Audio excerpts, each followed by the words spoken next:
Olá, boa noite. Boa noite. Sobe para 59 o número de mortos no maior ataque a tiros dos Estados Unidos. Trump e líderes mundiais condenam o ato em Las Vegas. Mais de 500 pessoas ficaram feridas. Pesquisa revela que metade do Brasil quer Lula preso e Temer processado. Datafolha aponta ainda que a desaprovação do presidente é a maior desde a redemocratização do país.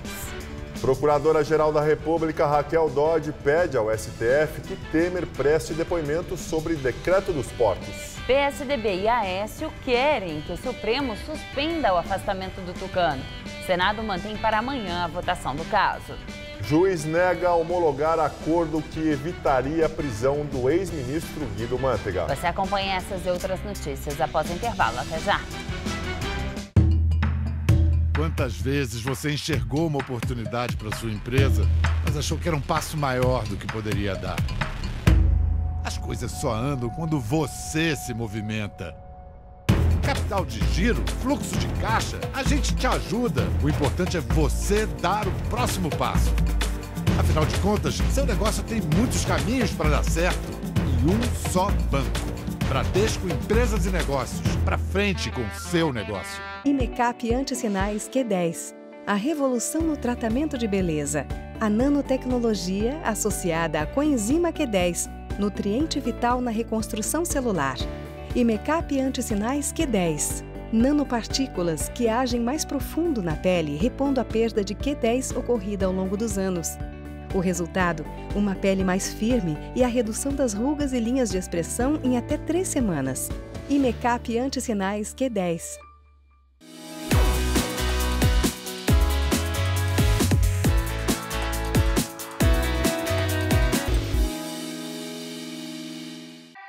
Tá a fim de escrever a sua própria história? Que tal dirigir a sua própria vida? Então corre pra cá, que a sua hora chegou. Bem-vindo ao Mundo Casper, o lugar certo para você pensar, criar e questionar. Na Casper, razão e emoção se unem para fazer diferente, fazer melhor. E você, aceita o desafio? Tem muita coisa nova te esperando por aqui. Faculdade Casper Líbero. Vestibular 2018. Paixão por comunicação. Nesta segunda, tem muita música pop no palco do Tudo Seu. Quem faz um som de primeira pra gente são os bonitinhos da banda Jams. Chega de mocinho, entra sem pedir, bota um time tudo pra descontrair, vai largando o mundo. E a gente também bate um papo sobre a importância dos pais na construção da felicidade dos filhos. Vem conferir comigo, Tudo Seu nessa segunda, 10h30 da noite. Lógico, eu tô aqui te esperando. Vem.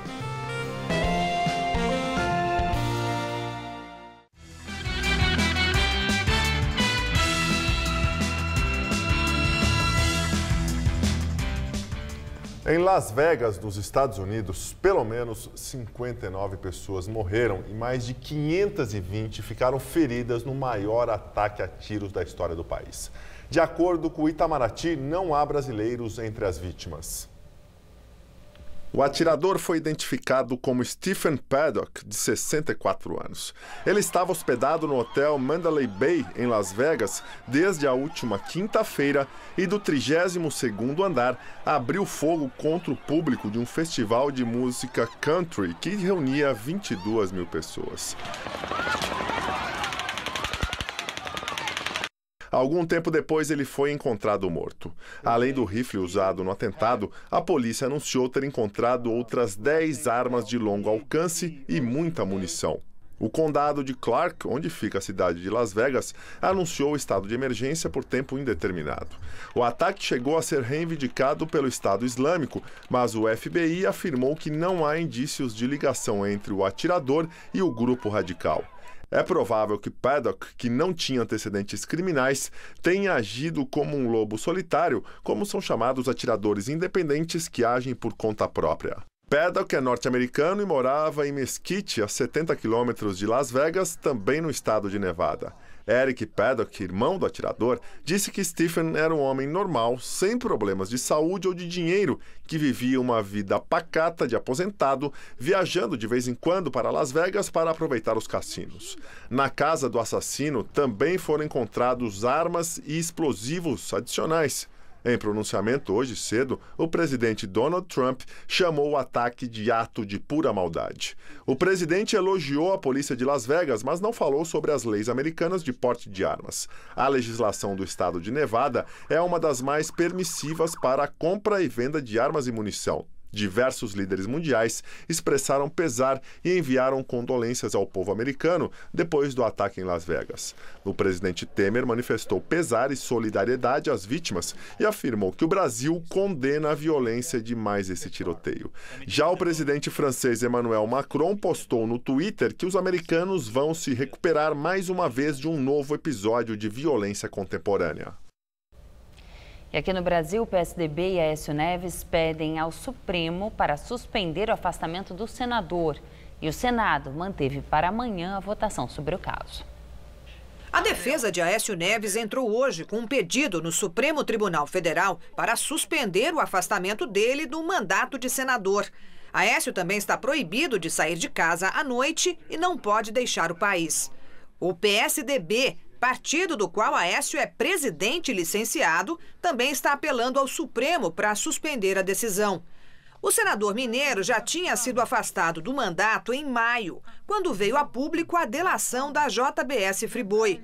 A justificativa foi que, no cargo, Aécio poderia atrapalhar as investigações da Operação Lava Jato. O senador é acusado de pedir R$2 milhões ao empresário Joesley Batista. A defesa de Aécio quer que o Supremo julgue primeiro uma ação que discute se, de acordo com a Constituição, a decisão de afastar parlamentares deve ser submetida ao Congresso. O processo chegou à Suprema Corte porque 3 partidos, o PP, o PSC e o Solidariedade, questionaram o poder de sanção dos ministros em afastar o então presidente da Câmara, Eduardo Cunha, em maio do ano passado. Agora, a ministra Carmen Lúcia marcou para o próximo dia 11 a sessão que vai discutir o assunto. Bem antes disso, o Senado pretende decidir se acata ou não a decisão do Supremo de afastar Aécio do mandato. O presidente da Casa, Eunício Oliveira, do PMDB, confirmou que a votação, aprovada em regime de urgência por quase todos os líderes de partidos, está mantida para esta terça-feira. De manhã, Eunício Oliveira se reuniu com a presidente do STF, a ministra Carmen Lúcia, numa tentativa de buscar uma solução para o caso Aécio. O presidente da Câmara, Rodrigo Maia, também participou. Na semana passada, Eunício cogitava esperar pela decisão da Justiça do dia 11 para só depois levar o tema ao plenário, mas acabou cedendo à pressão de aliados de Aécio. Eu não tenho como adiar uma votação que foi feita através de um regime de urgência assinado por quase a totalidade dos líderes e aprovado em voto nominal. Foi em votação nominal e não em votação simbólica.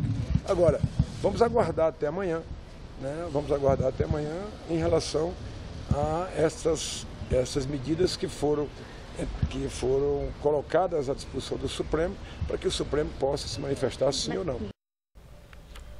O ministro do Supremo, Edson Fachin, será o relator do mandado de segurança de Aécio Neves e do PSDB também.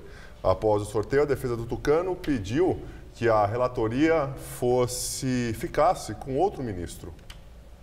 Os advogados alegam que foi Fachin o responsável originalmente pelo caso do Tucano. Logo após o pedido dos advogados de Aécio, Fachin encaminhou a solicitação para que a presidente do Supremo, a ministra Carmen Lúcia, decida sobre a questão. Pesquisa da Datafolha revela que metade do país quer que o ex-presidente Lula seja preso e Michel Temer processado. De acordo com o Instituto, 54% dos entrevistados dizem que querem Lula preso por causa do que já foi revelado pela Lava Jato. Por outro lado, 40% afirmam que não há motivos para a prisão do ex-presidente. 5% não opinaram. Na Lava Jato, o ex-presidente já foi condenado pelo juiz Sérgio Moro a 9 anos e meio de prisão, ação que envolve o triplex em Guarujá. Pelo entendimento do STF, Lula só pode ser preso se for condenado em segunda instância. No caso dele, o processo está no Tribunal Regional Federal da 4ª Região, com sede em Porto Alegre, onde aguarda julgamento de recurso apresentado pela defesa. Ao todo, Lula é réu em 7 ações penais pelo país. A pesquisa também perguntou se os deputados federais deveriam autorizar a segunda denúncia contra o presidente Michel Temer. E assim como já apontaram os números divulgados pela pesquisa Ibope na semana passada, os resultados da Datafolha não agradaram o governo. Nos corredores de Brasília já dizem que a opinião popular deve elevar o custo de aliados para barrar a denúncia no plenário. O governo terá que abrir ainda mais os cofres para a liberação de emendas e cargos. Para 89% dos entrevistados, os deputados federais deveriam autorizar a segunda acusação contra Temer. Para 7%, os deputados não deveriam autorizar. E 4% não souberam responder. O presidente é acusado de obstrução à justiça e organização criminosa, mas pela lei brasileira, o Supremo Tribunal Federal só pode analisar a denúncia se a Câmara autorizar. De acordo com o Instituto, a reprovação ao governo Temer é a maior já registrada desde a redemocratização do Brasil. Em junho, o consideravam ótimo ou bom 7% dos entrevistados e, em setembro, 5%.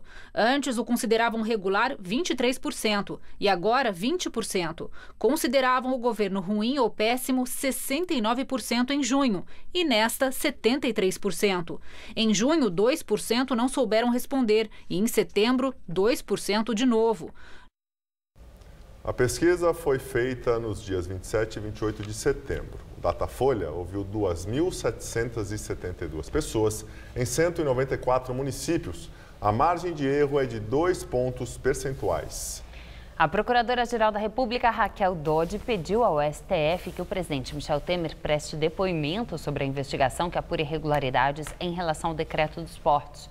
A manifestação de Dodge foi feita no inquérito aberto para investigar suspeitas de corrupção envolvendo a empresa Rodrimar.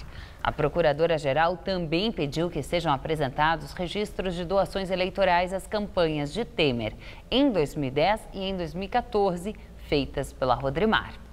A apuração no STF investiga possíveis crimes de lavagem de dinheiro, corrupção ativa e corrupção passiva.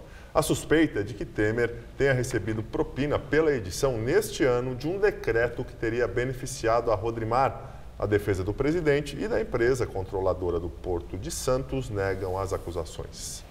E agora vamos ao comentário de Josias de Souza, direto de Brasília. No instante em que a Câmara inicia o funeral da segunda denúncia criminal contra Michel Temer, a Procuradora-Geral da República, Raquel Dodge, pede ao Supremo Tribunal Federal que autorize a Polícia Federal a interrogar o presidente da República. Deseja-se ouvir Temer sobre a suspeita de recebimento de propina da Rodrimar, uma empresa que atua no Porto de Santos. Ou seja, a ocultação de cadáveres não impedirá que o melado continue escorrendo. O Datafolha informa que 89% dos brasileiros são favoráveis à abertura de investigação contra Temer, por formação de organização criminosa e obstrução à justiça. O presidente dá de ombros. Sua equipe diz que tudo vai melhorar, pois a economia reage e o Planalto prepara uma campanha de marketing para apresentar Temer como presidente da virada. É como se Temer considerasse que a suposta prosperidade dispensasse o governante da honestidade. É mesmo inesgotável o desejo de fazer o brasileiro de idiota, mas começa a faltar material. Boa noite. O juiz Sérgio Moro determinou que o Hospital Sírio-Libanês aqui em São Paulo forneça o registro de visitas do advogado Roberto Teixeira, compadre do ex-presidente Lula, e o contador João Muniz Leite durante o período de internação do engenheiro Glaucus da Costa Marques. Glaucus é dono do apartamento supostamente alugado ao ex-presidente Lula em São Bernardo do Campo. E ele disse ao juiz da Lava Jato que assinou parte dos recibos de aluguel apresentados pela defesa do petista no mesmo dia no hospital, a pedido de Roberto Teixeira. O Ministério Público sustenta que a cobertura em São Bernardo era parte da propina paga pelo Odebrecht a Lula. Nos comprovantes apresentados constam duas notas que têm datas que não existem no calendário.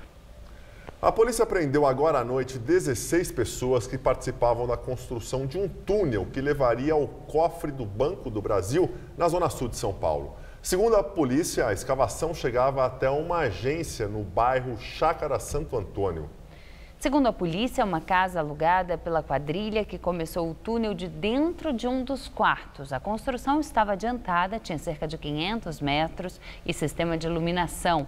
A quadrilha também alugou uma casa na Zona Norte, exclusivamente para a fabricação das ferramentas usadas na tentativa de roubo. Depois de uma segunda-feira chuvosa, a madrugada ainda deve ter chuva, mas em pontos isolados. E a temperatura deve ficar em torno dos 16 graus. Vamos ver a previsão.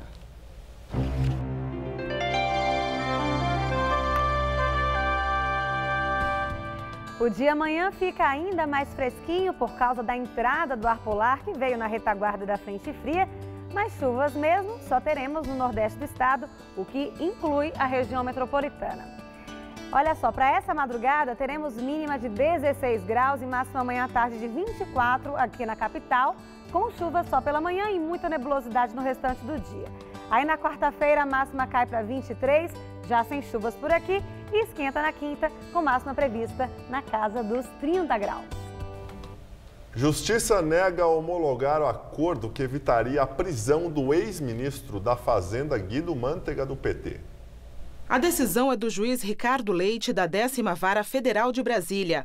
Mantega tinha fechado acordo com o Ministério Público do Distrito Federal no mês passado e agora dependia da homologação. O ex-ministro se comprometeu a dar informações sobre operações financeiras do BNDES. Em troca, os procuradores não pediriam a prisão de Mantega.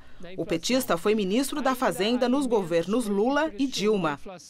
Agora, com a decisão da Justiça, o acordo fica sem validade. E assim, Mantega não tem mais a garantia de que não será preso ou alvo de alguma operação envolvendo buscas ou condução coercitiva.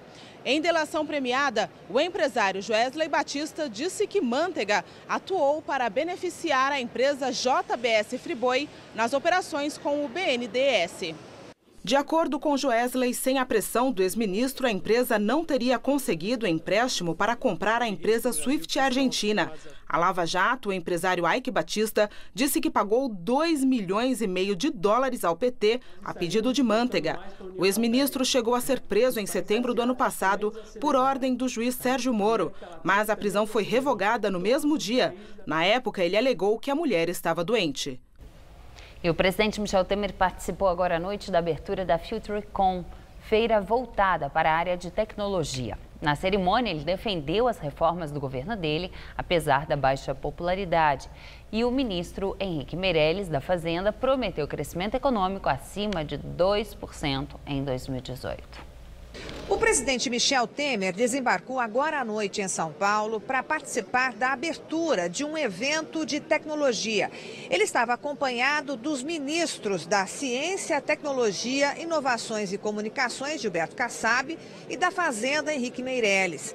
Para uma plateia de empresários, o ministro da Fazenda afirmou que o Brasil está vivendo uma recuperação sólida e disse que a atividade econômica vai avançar mais do que os analistas estimam, mas que é preciso avançar na agenda de reformas. Mais importante do que o crescimento médio é comparar a taxa de expansão que teremos comparando o último trimestre de 17 com o último trimestre de 16.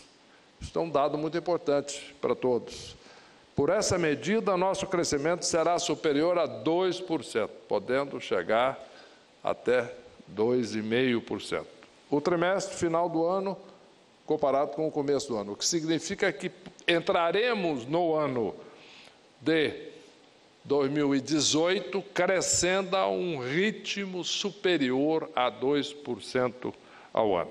Já Michel Temer, durante o discurso, voltou a dizer que medidas populistas geraram o rombo que hoje existe nas contas públicas e que o governo dele está tendo a coragem de implementar as reformas necessárias. No caso do Estado, de igual maneira, se eu ganho X, se eu arrecado X, eu tenho que aplicar X. E o que houve no Brasil, em face de medidas populistas, não populares, mas populistas, que foram tomadas no passado, o que se deu foi isto. Lançaram-se planos e mais planos que geraram déficit extraordinário. Um dos dramas centrais do nosso país é o desemprego.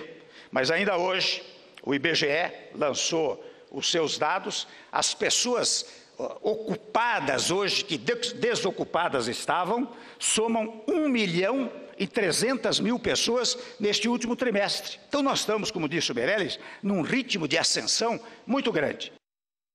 E agora vamos ao comentário de política com Bob Fernandes. Para tentar entender o Brasil de hoje, é preciso fazer uma colagem de fatos e imagens, como fotogramas que juntos fazem um filme. Lula, réu 6 vezes, tem condenação em primeira instância. Lula é manchete cotidiana apanhando. E a pesquisa Datafolha divulgada neste domingo informa: com ao menos 35% das intenções de voto, Lula venceria a eleição presidencial no primeiro e segundo turnos contra qualquer candidato. A rejeição a Lula caiu 4 pontos. Ele tem mais do que o dobro das intenções de voto no segundo colocado, Bolsonaro, e 54% querem Lula preso. Na semana do Datafolha, a filial brasileira da ONG britânica Oxfam divulgou relatório. Dizia: a distância que nos une, um retrato das desigualdades brasileiras. Retratos. 5% da população recebe por mês o mesmo que somado recebe 95% da população. 6 bilionários do Brasil têm fortuna de 283 bilhões. É necessário somar todos os bens de 100 milhões de brasileiros para igualar a fortuna de meia dúzia.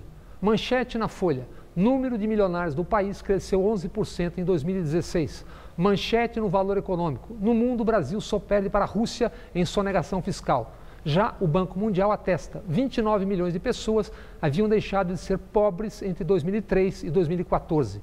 A favor ou contra o que for, pode-se usar incontáveis autores e estatísticas, mas esses números todos contêm uma resposta óbvia. Nos corações e mentes de multidões, goste-se disso ou não, estes são alguns dos porquês da dianteira e resistência de Lula. Fernando Henrique e Lula foram presidentes, representavam diferentes conjuntos de ideias e forças sociais. Hoje há quem aposte em aliança com MBLicos que invadem exposições ou no Alexandre Frota caçando nus em museus. Boa noite.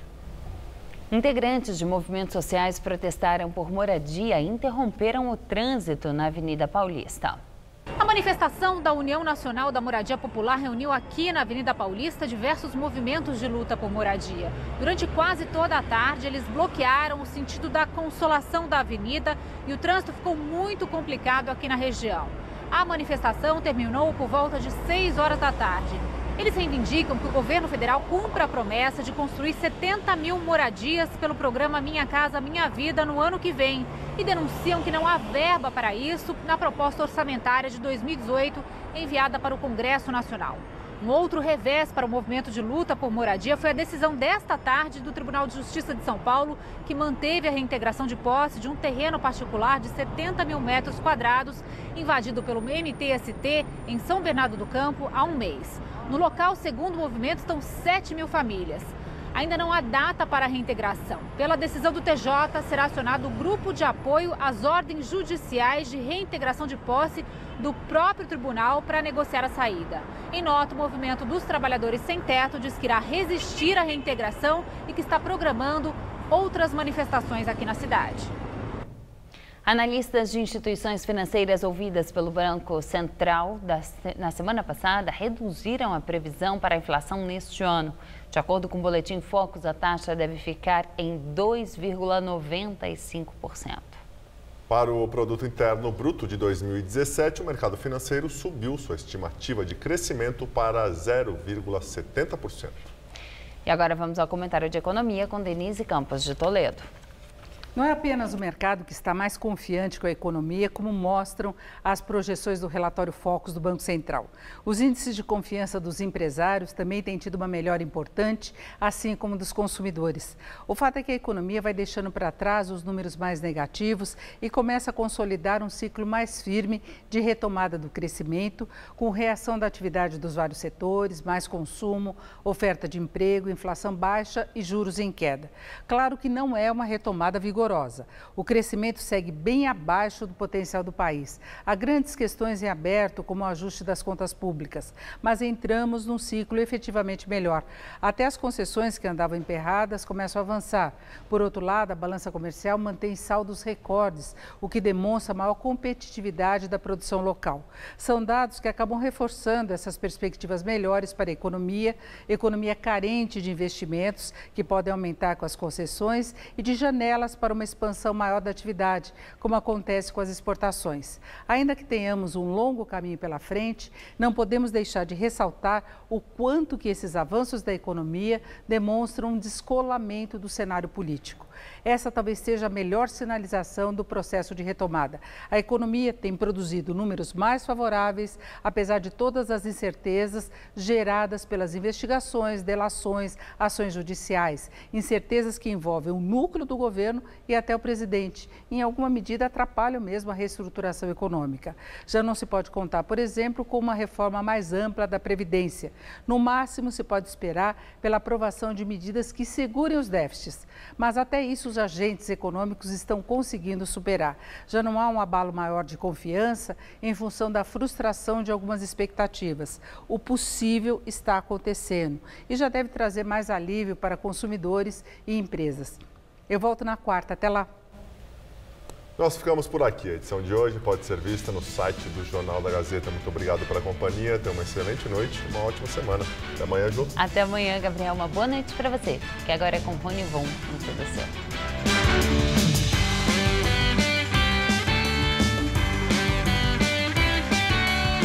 Anote a receita de uma deliciosa lasanha de pão com brócolis no Cozinha Amiga desta terça, 1h30 da tarde.